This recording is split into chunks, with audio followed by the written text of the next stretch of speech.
বন্ধুরা যারা ভাবছো নতুন বাইক নেবে তাদেরকে বলবো প্লিজ একবার ভিজিট করো বারাসাত এস অটো সার্ভিস। 4 মাস বয়স টিভিএস রেডিয়ন 4 মাস বয়স।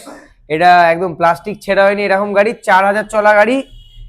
দাম থাকবে কত হবে দাম? নতুন গাড়ির থেকে 30,000 টাকা ডিসকাউন্ট, মাত্র 72,000।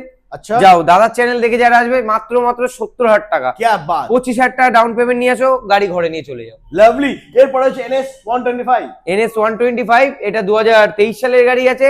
এটার দাম থাকছে ধামাকা 73,000 টাকা, 73,000। কি বাত। তারপরে হচ্ছে বন্ধুরা দেখেন সুপার স্প্লেন্ডার স্প্লেন্ডার 2021 এর গাড়ি, হ্যাঁ দাম থাকবে 62,000। 60,000 যা 61,000 টাকা। ওকে তারপর next Super Splendor Plus black colour, পাঞ্জাবিদের তো একদম মানে ক্রাশ, দাম থাকবে 59,000। 59 58 58,000 যাও। ফাইন্যান্স হয়ে যাবে বন্ধুরা। নাম্বার রয়েছে, ফোন করো, ভিজিট করো, সঙ্গে রয়েছে গিফট। হ্যাঁ। আসতে হবে এস অটো সার্ভিস।